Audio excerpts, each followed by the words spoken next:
Coming up next, after the first big snowstorm of the year, a cold blast hits our area. We have the latest and the forecast. Plus, 4 local firefighters are honored for their bravery while fighting a blaze. I didn't really think, I just did. I knew I had to get him out, and that was my only goal because I really didn't know how bad, how hurt he was. And Penn State's long search for a new head coach is making national headlines. The Center County Report starts now.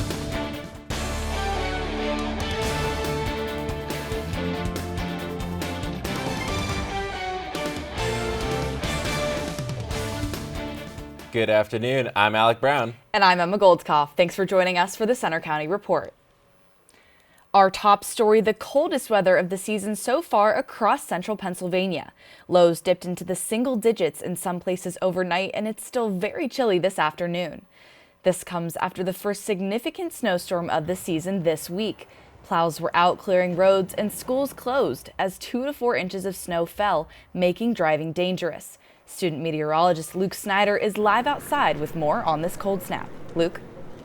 Thank you so much for that, Emma. You are definitely correct. Many places across Pennsylvania saw temperatures well into the single digits, potentially some places even in the northern tier below freezing for their current temperatures earlier this morning.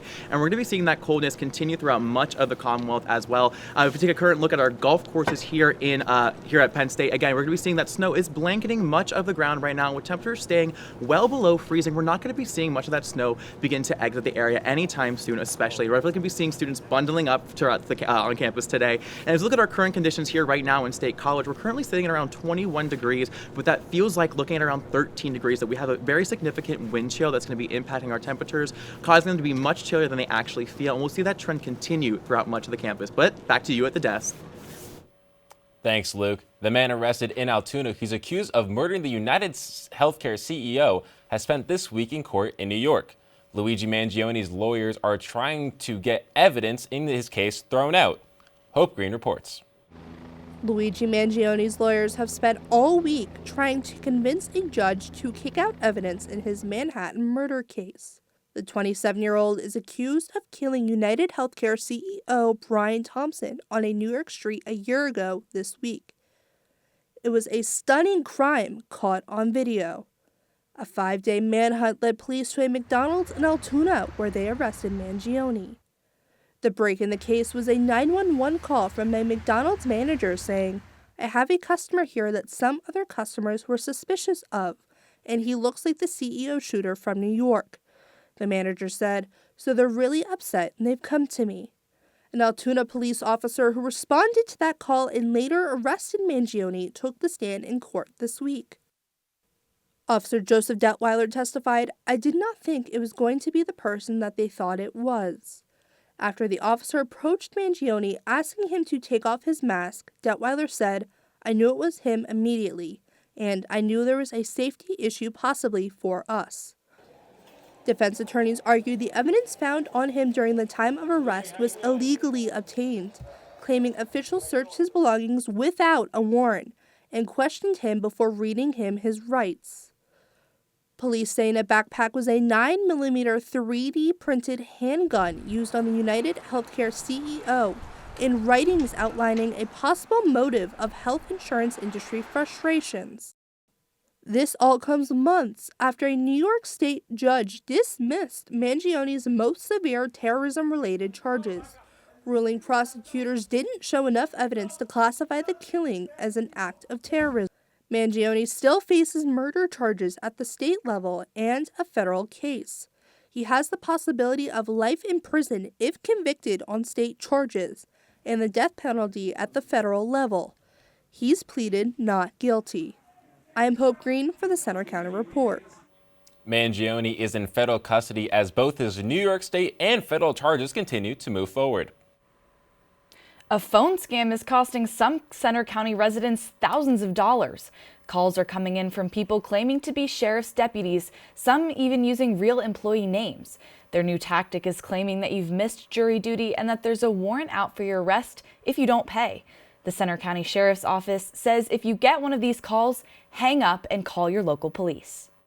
State College school districts expect to start construction of the new Park Forest Middle School next summer. The school will be on Little Lion Drive in Patton Township. The current timeline has bids starting in February or March, with construction beginning in the summer. It's expected to open to students in January 2029. A State College restaurant is permanently closing its doors after 13 years. Noodles & Company made an announcement this week about its closing. The restaurant offered dine-in or takeout featuring pasta and noodle dishes, soups, and salads. There are now 6 locations left in Pennsylvania, the closest being in Harrisburg, Camp Hill, and Pittsburgh. 4 Penn State student firefighters are being recognized for helping to rescue their captain during a raging fire in Penns Valley. Reporter Danielle Dempsey talked with them. Captain Christopher Martin says he's known he wanted to be a firefighter since 3 years old, following in his father's footsteps. Martin and the Alpha Fire Company Rescue 5 team were responding to a Penns Valley fire at the historic Woodward Inn this fall when the unexpected happened. I was in front of the rest of the crew, kind of leading the way for them, and I just kind of stepped into what would end up being a rather large hole. Martin says the crew had checked the floor well, but as they moved, he fell 10 feet into the basement on his shoulder. Firefighter Diego Gomez was the first to try to get him out. I didn't really think, I just did. So I knew I had to get him out, and that was my only goal because I really didn't know how bad, how hurt he was. Martin told Gomez to use a steel hook to pull a ladder through a window and lower it to him. Martin and Lieutenant Kara Stover had set up that same ladder before they went into the building in case of an emergency. I'm not as experienced as him by any means. I don't know if I ever will be, but it was kind of neat, the out-of-the-box thinking, that how he was able to kind of coordinate his own rescue out of the hole. Stover says she's proud of the team for keeping their composure. Everybody remains extremely calm. Nobody was screaming, nobody was panicking, at least outwardly panicking, maybe inside, but nobody was showing it. The firefighters credit extensive training for their quick response. I'm very lucky to have the training I get, and to have that training actually help someone out is really nice. That was one of my most intense moments on a fire scene. That was one of the first times I had been working on a crew where somebody had fallen through the floor and had gotten injured. I've learned about myself that I can handle that situation. Stover, Gomez, Jang, and David Barnfield were all recognized for their bravery at a recent Center Region Council of Governments meeting. All of them are Penn State students. They were able to work together and maintain such a level of calmness and professionalism in truly a pretty dire moment. Like I said, I think that speaks to this organization, the training, the standards, and then obviously the character and quality of them as well. In State College, I'm Danielle Dempsey for the Center County Report. Captain Martin says he's thankful for the support of his colleagues and his medical team at Penn State Health throughout his recovery. Martin returned to work this week and hopes to be back full-time by April. There is still no update from Penn State on plans to repair a University Park building that suffered a structural problem last month. The Susan Wells Liberal Arts building was evacuated after firefighters said it shifted several inches and a crack developed inside. It's been closed since then with no timetable on repairs or reopening. The building just opened earlier this year. Classes were moved to other locations for the rest of the semester. We again reached out to the university for an update, but no one has responded. Penn State also isn't commenting on its ongoing search for a new head football coach. Signing day came and went this week with no news on a potential hire. But there is news today. Sports reporter Amanda Vogt is live in our studio with more. Amanda? Yeah, Emma, today there's alleged leaked audio from athletic director Pat Kraft during a players' meeting. That audio is making headlines nationally on social media. In it, he talks about Penn State's standards and goals, but also takes aim at rival Big Ten teams. Quote, Michigan stinks, joke, cheated. Oregon quarterback was shaking in overtime, but we have to win those games, end quote. Center County Report is not airing the audio itself because we can't independently verify its authenticity. We have reached out to Penn State Athletics for a comment, but have not heard back.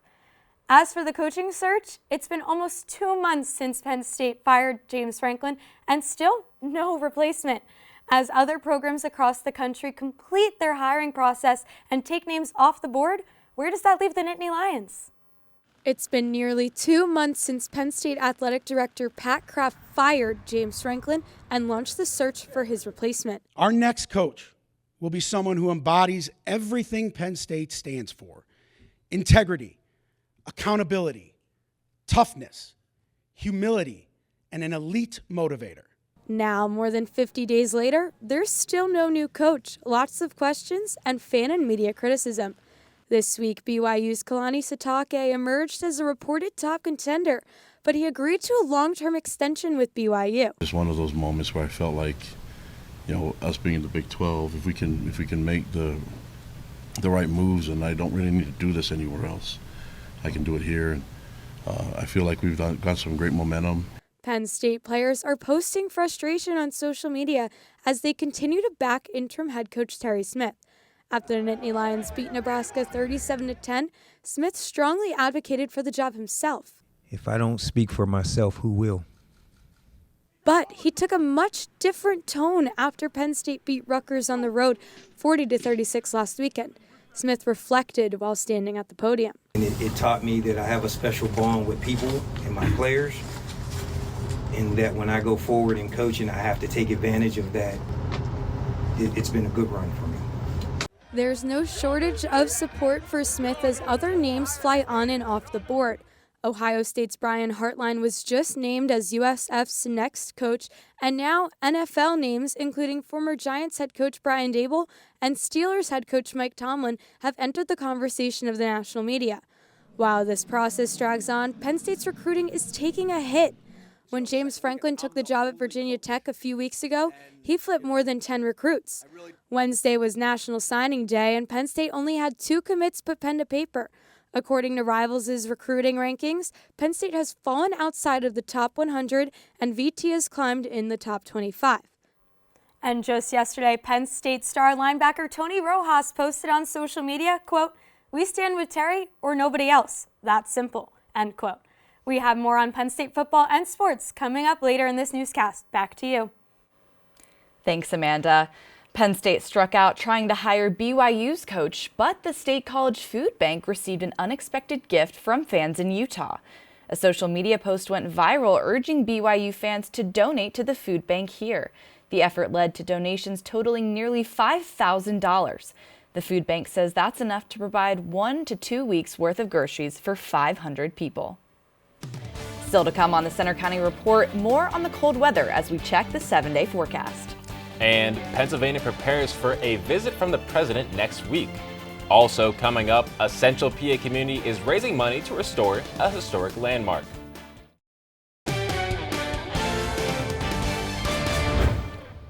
President Donald Trump plans to travel to Pennsylvania on Tuesday, but exactly where he's going isn't clear yet. The White House says Trump wants to highlight his efforts to reduce inflation as fears mount about a worsening job market and signs that Americans are still feeling squeezed by high prices. A Penns Valley community is coming together to restore a historic landmark in the town. I traveled to Milheim to take a closer look. Robert Ziegler made a promise. We had a resident named Carl Rote that came in, and he was basically saying about how he wanted the clock tower to be operational again. And I promised him I'd look into it. Carl Rote died a few years ago, and Ziegler is taking his promise to Carl seriously. He is working to restore the clock at Penns Valley Calvary Church. So my mission is kind of to actually make it a reality. The building was established as a church, and 2 years later, in 1886, the clock was added. It quickly became the most popular viewing point in town and served as a public timekeeper. Now, decades later, the clock stays frozen in time. The borough seems to support the restoration project. It does seem to get a lot of the community behind it. Ziegler said he has a lot of help lined up, including people to fix the mechanics of the clock. The structure will take resources and, more importantly, money. The hope is that we get about $30,000 as a seed money at a minimum. Worst case, we can use that for grant matching and things like that. Pastor Stacy Sublett doesn't seem as optimistic. I'm not a repair guy, but I can tell you that if somebody told you that they could do this for $30,000, that's way too low. The church is still in use without the clock, and Sublett thinks the money could be invested elsewhere. I would much rather invest money in people than in buildings. But people in this community see it differently. And it sounds good when that bell really rings, so yeah, I kind of miss it. I've always seen that clock tower every morning when I got on the bus, so it's kind of just like a staple for Milheim. Ziegler sees benefits for the area like tourism. And for those first steps, awareness is key. In Millheim, I'm Alec Brown for the Center County Report. Donations can be made to the Millheim Borough. Now, here's Luke with the weather.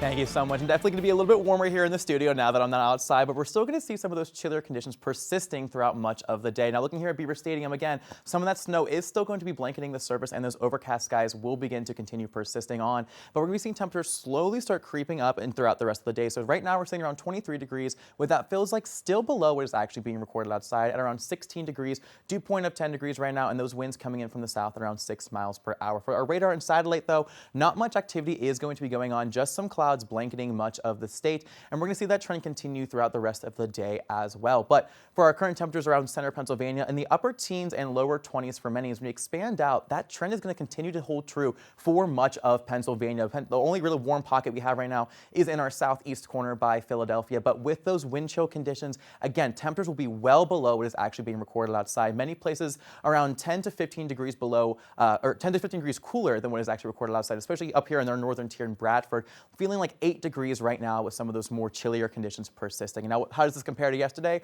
Obviously, a bit of a cool down, especially in the eastern half of Pennsylvania. Some places seeing 15 degrees cooler today than they saw at this time yesterday. So definitely going to be seeing that pretty dramatic increase or decrease in temperatures throughout the day as well. And now, how does this compare to average? We typically see temperatures in the lower 40s here in State College, and our forecasted high for today is only going to be at around 28 degrees. So definitely going to be seeing those unseasonable conditions, and our forecasted minimum as well in the lower 20s. So definitely on that chillier side, and that's going to continue for many places across the state as well. But how's it going to hold up for the rest of the day though? Clouds are going to continue to persist throughout much of the Commonwealth. We're going to see a few lake effect showers begin to build overnight and into tomorrow morning as well, but those aren't going to be sticking around for quite as long. Looking into the rest of that weekend, again, some of those showers continuing in the northeastern corner by Erie, but we're going to see our next big system slide its way through on Sunday evening, bringing in around half an inch to an inch of snowfall for many of us here throughout the state. But as that continues to move through, another cold front sweeps its way across New England, bringing much chillier conditions on Monday, but not much precipitation with it.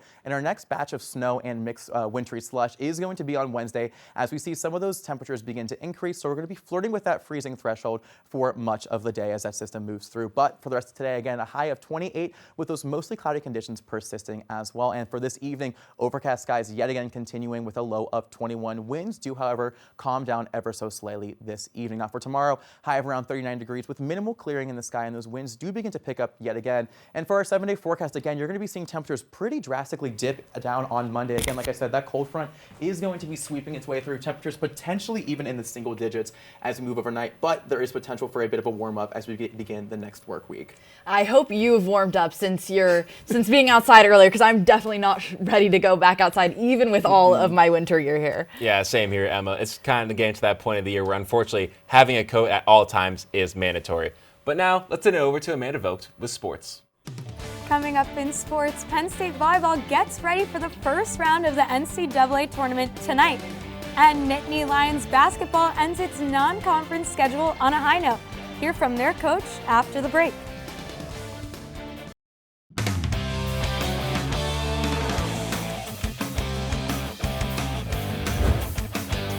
I'm Amanda Vogt with sports. Penn State football season isn't over quite yet. The Nittany Lions are bowl eligible and are waiting for their destination. The Nittany Lions won their last 3 games under interim head coach Terry Smith. With conference championship games happening tomorrow, bowl games will be announced on Sunday after the college football playoff bracket gets finalized. The Pinstripe Bowl and the Music City Bowl are 2 popular possible options for the Nittany Lions, but a lot remains up in the air with the coaching search still continuing on. The high school football season is over in Central PA. Bishop Guilfoyle from Altoona went to Cumberland Valley yesterday for the 1A championship game. After the Whistles reporter Bailey Toporcher was there. Bishop Guilfoyle entered today's game as 5-time state champs, hoping to make it a 6th. They traveled over 2 hours east to Mechanicsburg, Pennsylvania to face the last hurdle of their 13-3 season, the Clareton Bears. With temperatures in the high 20s and the wind whipping, the Marauders held the Bears to just 1 touchdown and a failed 2-point conversion in the first quarter. This time last year, Bishop Guilfoyle came here to Chapman Stadium with the hopes of winning the 1A football state team championships. They did just that. This year, they're coming home with a different story. Last year, I mean, it was almost a perfect season. You know, we had everything clicking. We had so much talent across the board. And going into this year, we had a lot of questions. But in the second quarter, Clareton picked up speed, putting up another touchdown, followed this time by a successful 2-point conversion. BG got their first points right before halftime with a 28-yard field goal by junior kicker Carter Boland. But Bishop Guilfoyle would struggle to make a dent in the Bears' lead. They rushed for a -1 yard, while Clareton had more than 300 total yards. The Bears would also sack Marauders quarterback Justin Wheeler 5 times on their way to the 35-3 victory. I know of the other 100 and some teams in single A, every one of them would have traded, even with a loss today, would have traded to be here. Senior Jake Kissel had 21 rushing yards out of the Marauders' 77 yards of total offense. He was a versatile player for his team this season, playing multiple positions including quarterback, linebacker, and tight end. What we do is special. It's really a special place, so I couldn't be prouder, and it just I wouldn't want to be anywhere else. In Mechanicsburg, reporting for After the Whistle, I'm Bailey Sporcer. Penn State volleyball is set to play in the first round of the NCAA tournament tonight in Texas against South Florida. After a challenging season, Penn State made the field and is the only program to compete in the tournament in all 45 years since it began in 1981. The Nittany Lions are an 8th seed and the match begins tonight at 5:30 p.m. And we have some news for the men's volleyball team. Coach Mark Pavlik announced that he will retire at the end of Penn State's 2026 season. Pavlik is the 4th winningest coach in collegiate volleyball all time. Now over to the wrestling mat, where Penn State is back in action this weekend. Coming off a national championship last year and big wins at the Black Knight Invitational last weekend, the Nittany Lions head to Drexel for a match tonight. They'll return to Rec Hall on Sunday to face Lehigh. The 8-1 Penn State men's basketball team will open conference play on the road next Tuesday against Indiana. This week, the Nittany Lions maintain their perfect home record in a matchup against Campbell University. Standout offensive performances from Caden Mingo and Freddie DeLeon made the 87-76 win possible, but it was far from pretty. It was a choppy game for us, but I was proud of our guys, especially down the stretch, of having composure for a young team. Penn State will return home on December 13th, and there's a lot that's going to happen between now and then. I know I'm going to be paying a close attention to the coaching search football-wise, but volleyball with a huge opportunity this weekend as well. Well, yeah, USC is going to be a really big matchup for them. They're not the same juggernaut that they were last year. And also for basketball, a young team going against some big Big Ten competition is going to be really helpful for them in the long run. And who knows going to be coaching for the Penn State bowl game? Terry Smith, a new coach. We'll have to see. Yep. Thanks, Amanda. Coming up next, Penn State's School of Music will put on a unique student showcase this weekend. More details after the break. Penn State's School of Music returns with an annual holiday tradition this weekend. Mosaic is an immersive student showcase featuring performances from soloists to large orchestras throughout the venue. It's presented as a continuous program without applause breaks. The concert is set for Sunday at 4 p.m. in the Eisenhower Auditorium. Tickets are available on Ticketmaster. And that's all for today's newscast. We hope you'll join us Tuesday for our next local news update. But you can follow us anytime for breaking news on our Center County Report X, and you can see our stories on Facebook page, Instagram, YouTube, and our website. Have a good weekend.